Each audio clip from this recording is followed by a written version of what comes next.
rapid pace out here early in the second. Levert, hey, knocks it down. Rondo's on the run. Stops, hits Love. Love fires. Cavs reset with a fresh 14. Under 3 to go in the half. Garland works on Holiday. Draws it for a moment. Shovels to Mobley.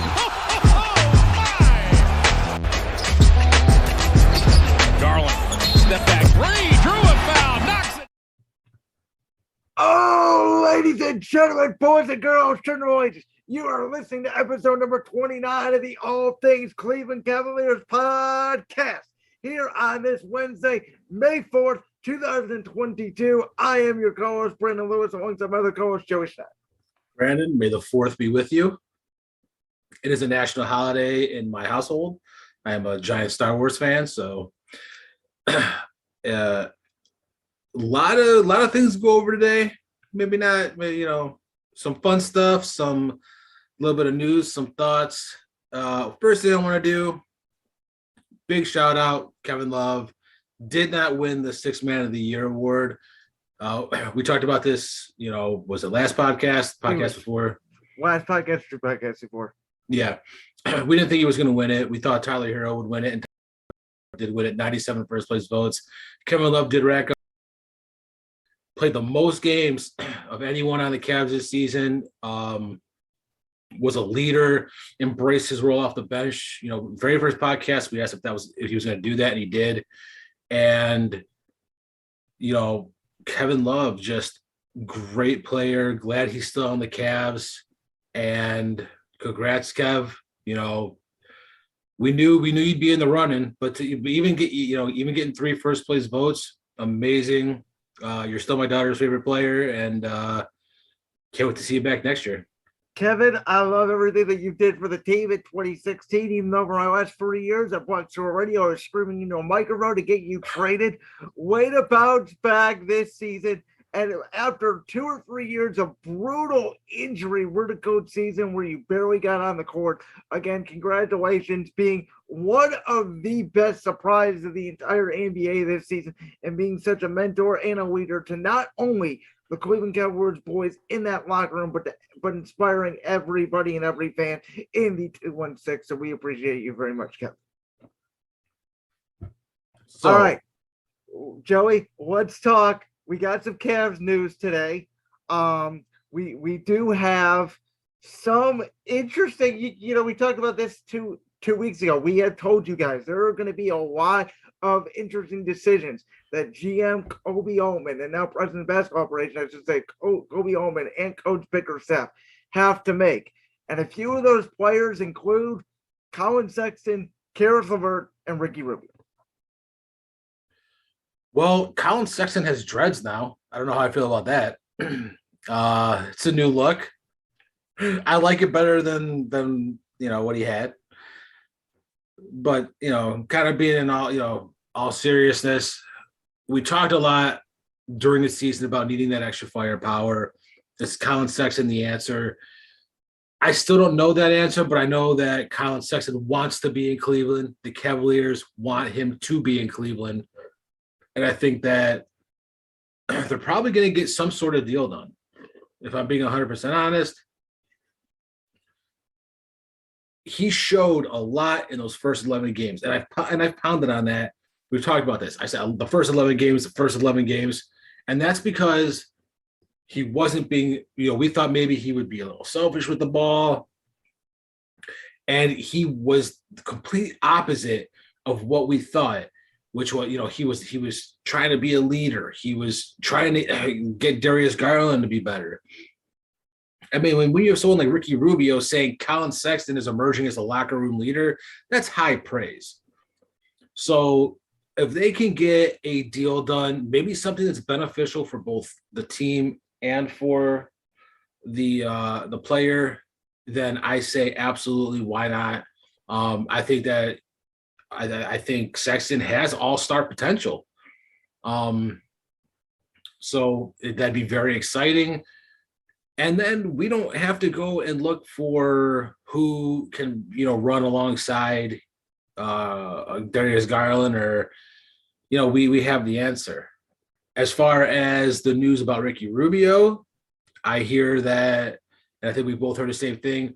Rubio only has interest in returning to the NBA for one team, and that's our Cleveland Cavaliers. I would sign Ricky Rubio in a heartbeat. There's no questions asked.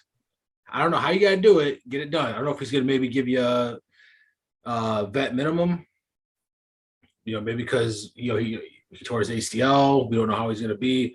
Ricky Rubio was the heart, I would say, was the heart of this team right up until he destroyed his leg for us. And you could really see it. That, for me personally, that was a big turning point in last season, from the Cavs blowout games to where they ended up. So if we could bring back Ricky Rubio as well, I think that'd be fantastic. And Caris Levert. Now, Brandon, why would you go bring up Caris Levert? Well, you know why. I do know why. I think he's the one that we're going to probably debate the most on out of all of these three players. So let me first address Sexton and Rubio, because people have called me a Colin Sexton hater before. I have gotten those tweets. I have been called that by family. It's not that I don't hate Colin Sexton, because I don't. You've also been called one by a co-host. Yes. I have been very critical of Sexton and Garland in the same lineup together. I have said consistently on this podcast since Colin Sexton got earned, my vision for him on this team is to be a sixth man. I think that is the perfect role for Colin Sexton. And I have been the one, more so than you, I feel like beating the table saying the Cavs, I think, need to make more drastic moves. I have been the one saying that I think, in order to win a championship, the Cavs need to be aggressive. They need to go out and they need to make some sort of moves, because you look at historically the teams that have won the championship the last couple of years, they've either gone out and gotten themselves a third piece or a second piece, or in some case, in Toronto's case, they run a Kawhi Leonard for 1 year, and was it worth it for them? Absolutely, because they got a championship out of it.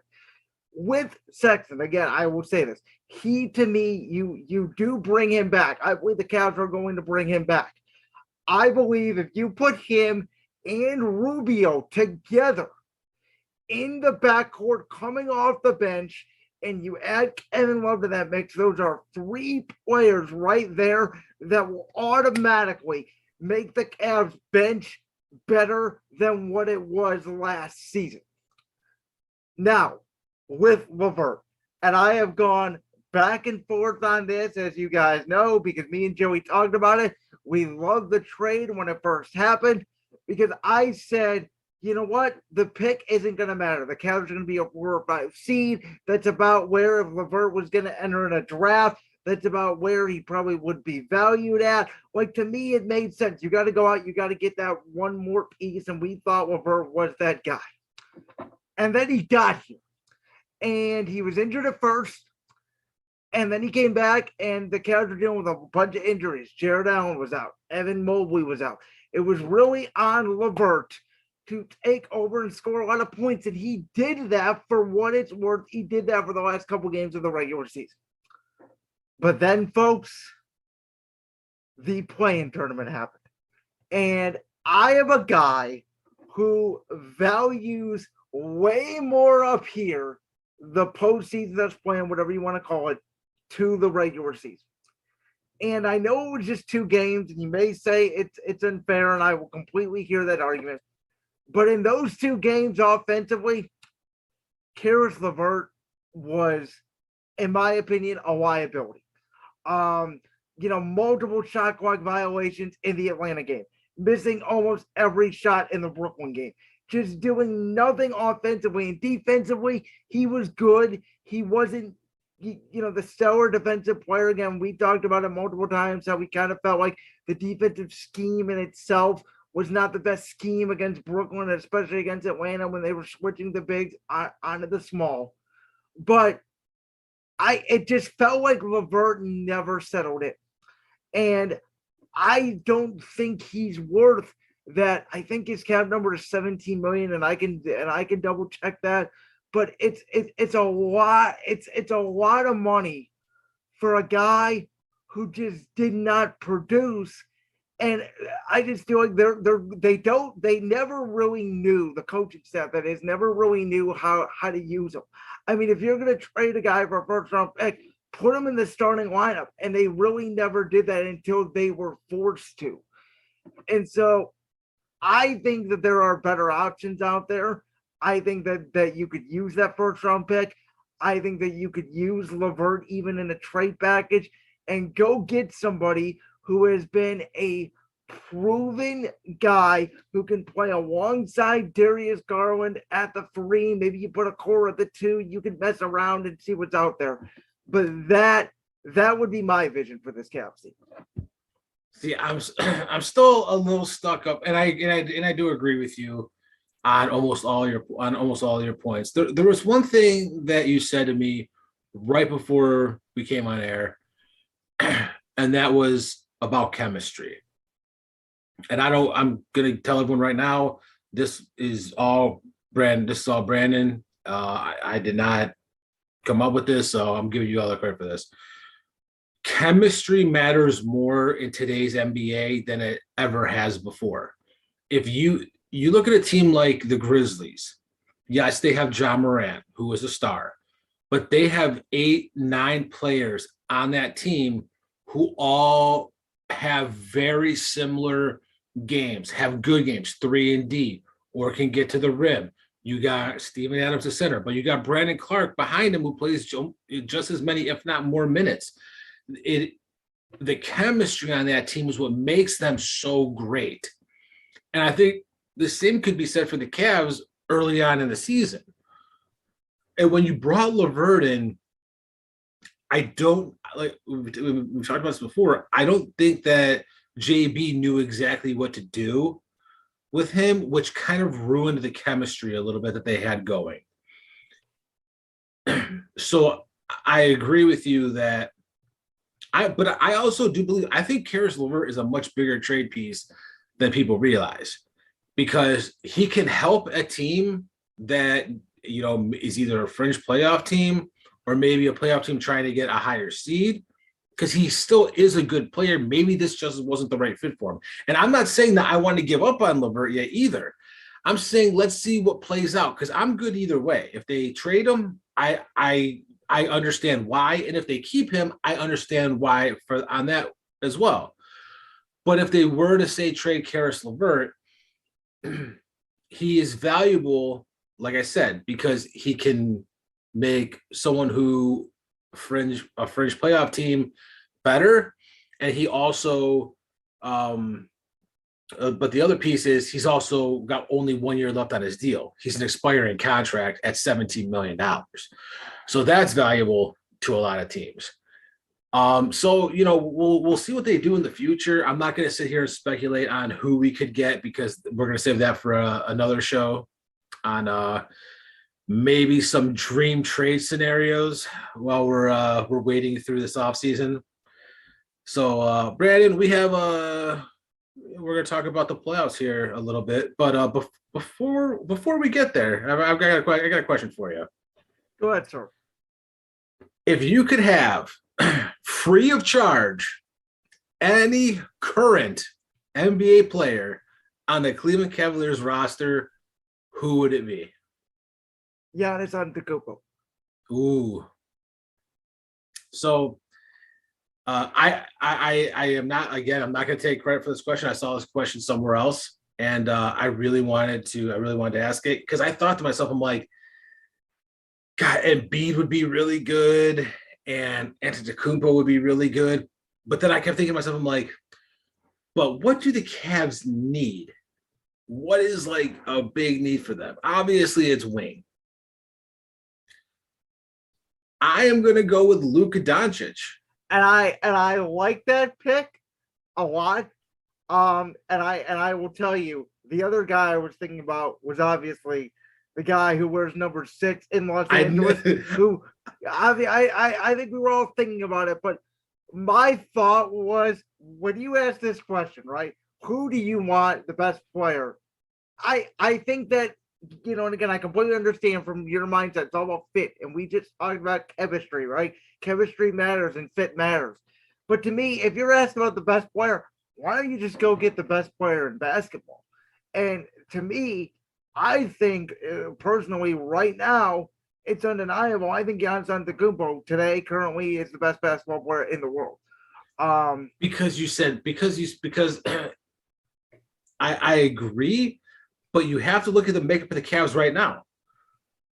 That's gonna knock. I mean, he could play the small forward, but he actually is like a point power forward, oddly enough. So that kind of actually gets rid of Evan Mobley. Well, could you imagine Mobley coming off the bench? How scary that would be. I don't want Evan Mobley coming off the bench. Evan Mobley is going to be as good as Giannis. I swear to God. Imagine Evan Mobley and Giannis on the same team, though. Like that just came out of my mouth. I think Doncic, because he can hit the three, he rebounds, he's a triple-double machine. You have Jared Allen, you have Evan Mobley, you have Darius Garland, you put Sexton in there. And by the way, just for the record, I think Sexton starts and Okoro comes off the bench. I just want to throw that out there. That's a different discussion for another day. But I mean, I don't think you could really go wrong with either player. I mean, you're still talking, you're talking the top players in the NBA. I did think about LeBron, except I think that his final year is probably going to be in Cleveland some way, somehow. So I think that he'll be back. Excuse me. I'm not editing that out. We're keeping that in there, folks. No one's ever edited that out. That's my calling card. But why don't we let's finish this podcast up today with some playoff news. Let's talk some playoffs. Joey, I have a question for you since you asked me a question earlier. Yes, sir. What is a flagrant foul in today's NBA? When you touch the other player a little aggressively and don't feel bad about it. I don't know. You know what? You go back to, I don't want to be one of these old heads talking about, the good old days of basketball, but like you tried to go and dunk on like the Knicks in the late 80s, early 90s, like you were getting your ass knocked down. Like, I mean, the foul, like, it took a lot to foul people back then. And now it's like everything's these ticky-tack fouls, which is why James Harden gets to the line 400 times a game.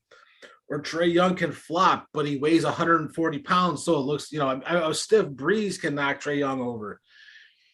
And it's just, I've seen these flagrant fouls, and sometimes it depends. It depends what team you're rooting for. It's like, I can understand why that's a flagrant, and then you're like, well, it didn't look like, look at the Cavs and the Nets. I was yelling at the TV like, what the hell are you doing? And, there was a lot of calls that, the Nets were super aggressive with the Cavs. I thought they were flagrants and they weren't calling them. So I think the same thing happened with the Hawks. Yeah, because it was a play with Capella, when Capella pulled Mobley and ended up hurting his own knee. But I thought he grabbed him around the neck. Yeah, but they didn't call it a flagrant. So I don't know. So obviously, just for context, there are two plays that happened in back-to-back games. One of them happened with Draymond Green. One of them happened with Dillon Brooks last night. Mm-hmm. For the record, for me, if I was a referee, I don't think either of those are flagrants. To me, with the Draymond one, what's he supposed to do? Let the guy dunk the ball? He grabbed him by the shirt. He lightly pulled him down. It's not like he was going to injure him. It's not like nothing happened. So there's that one. Now, the Dillon Brooks one is different because they're saying it was a blow to the head. My takeaway out of it is this. What's he supposed to do? Again, let him dunk the ball? Like, he was jumped. He didn't get enough air, obviously, when he jumped to block the ball, but he was trying to block the ball. It's basketball.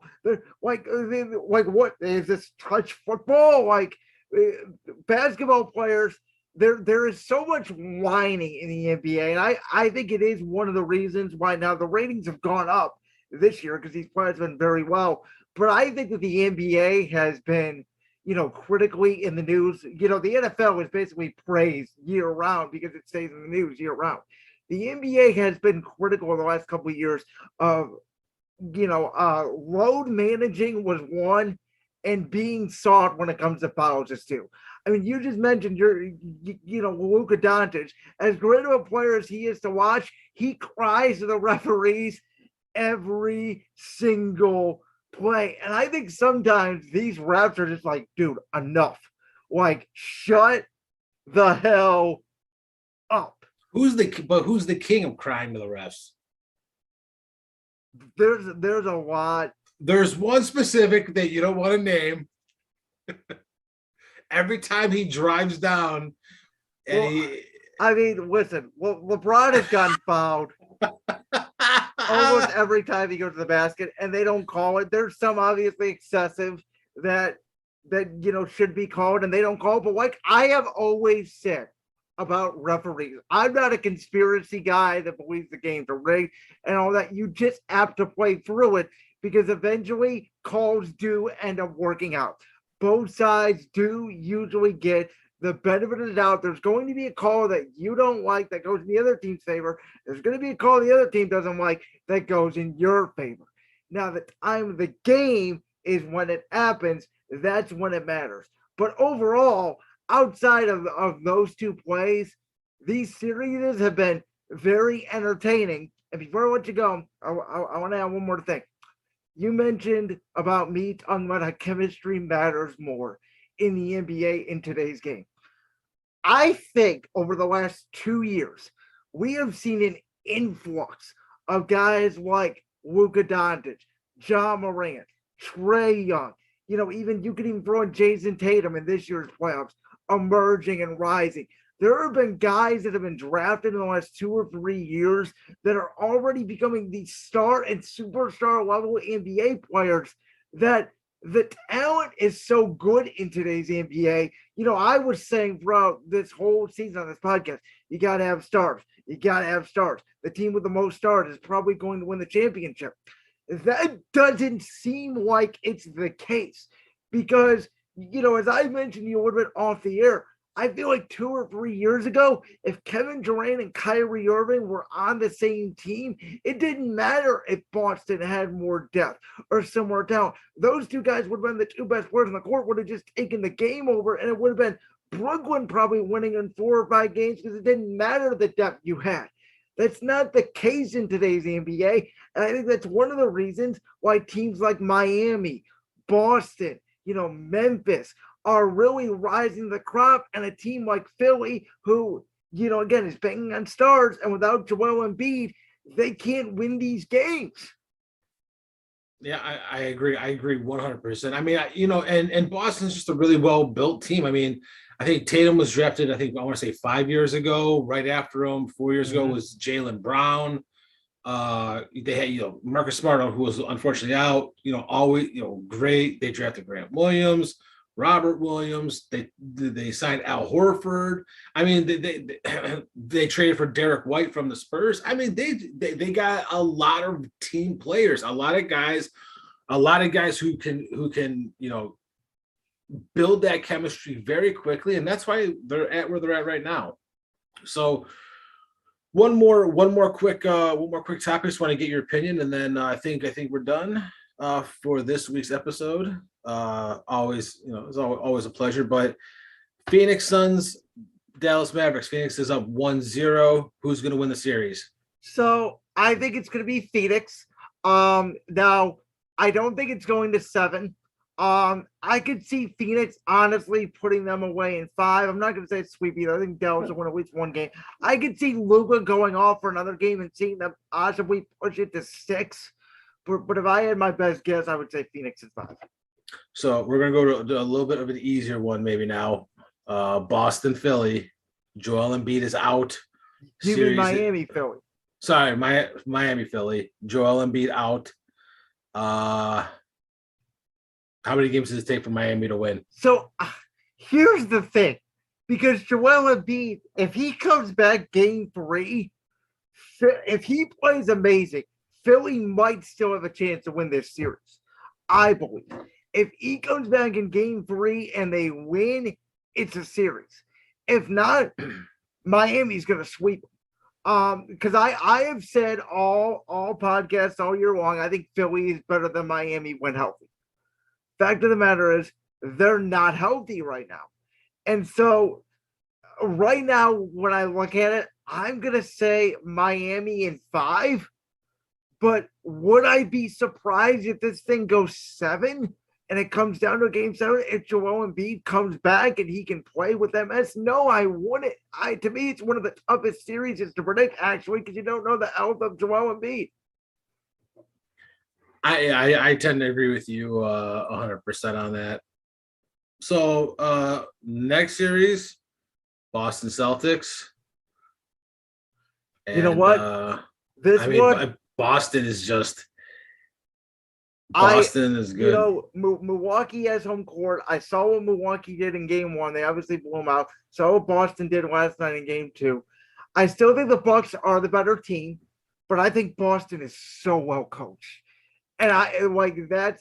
And so I'm gonna say Bucks, but I think this one goes the distance. I think it's Bucks in 7. I think this game comes down to I think the series comes down to Giannis Antetokounmpo. If I'm being 100% honest, I think because honestly, I think Boston's the better team. They're the better team. They have the better chemistry. I mean, not saying the Bucks don't. Certainly make that argument. I'm not disagreeing. I mean, Giannis, Drew Holiday, Bobby Portis, who surprised this year. Even someone like Grayson Allen. I mean, come on, Middleton's out, and I think that's a huge thing with Chris Middleton being out. So I think this one probably goes 7, and I think a lot of it comes down to how well Giannis plays. But we're gonna end it real quick with the series that I think is is gonna be brutal for both teams: Memphis and Golden State.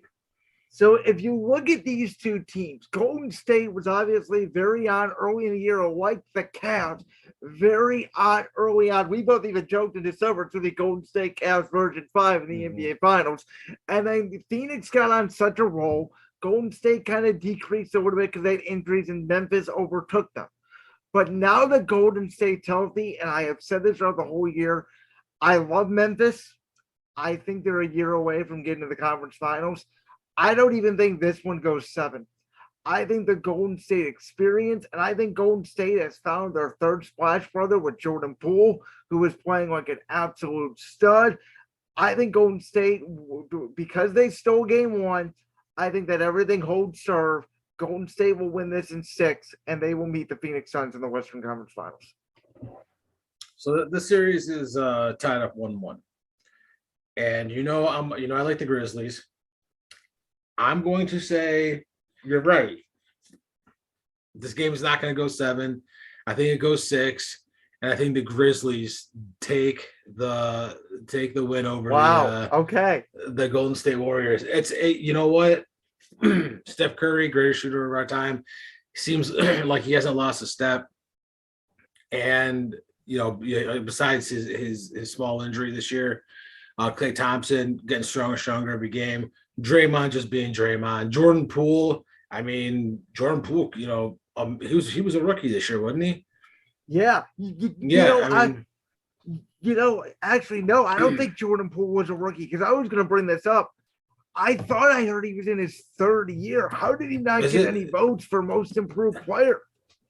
Yeah, I don't know why I thought he was a rookie this year. You know what? He was drafted and picked 28 in 2019. Okay. So definitely. This is his 3rd year. Yep. And most improved player. Obviously, I think the 3 guys we talked about, with John Morant winning, Darius Garland, and DeJounte Murray. For sure. That's really tough to put him in a conversation with them. So, but no, he's been absolutely phenomenal for the team. I just think that the depth on Memphis is going to be too much.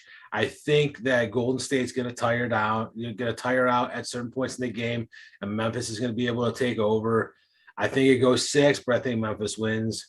And then I think we're going to be in for a very interesting Western Conference final. I'll tell you what, I think either way, again, we mentioned it's kind of the theme of today's show. Balance and chemistry is very even. The NBA used to have this problem, right? And we didn't care because we were the Cavs fans, and the Cavs and Warriors would go against each other. So there's only 2 or 3 teams that can win the championship every single year. That's not the case now. I think it's a good thing for the NBA as a whole. It may not be a good thing for the players because I think this series is going to go longer. I think the players are going to get worn down a little bit more, and let's hope that doesn't equate to injuries. But I think regardless, it's going to be a very fun, very, very fun rest of the playoffs. And, really, could any of these teams go on and win the championship that we're talking about right now? Yeah. Maybe outside of Philly, if Embiid's not hurt, they're not winning the championship, obviously. But I think any of these teams will generally have a shot this year. I agree 100%. And, I think with that, we're going to wrap it up for today's show. Brandon, my man, always a pleasure. Can't wait to come back next week. I know we're going to have a lot of topics to talk about. Always going to be keeping up with everything the Cavs are doing. Going to come up with a whole bunch of fun stuff. Maybe we'll start posting it on Twitter, get your guys' opinions on it. Love to hear from the people that listen to the show. And Brandon, one thing left to do, my man. Let 'em know.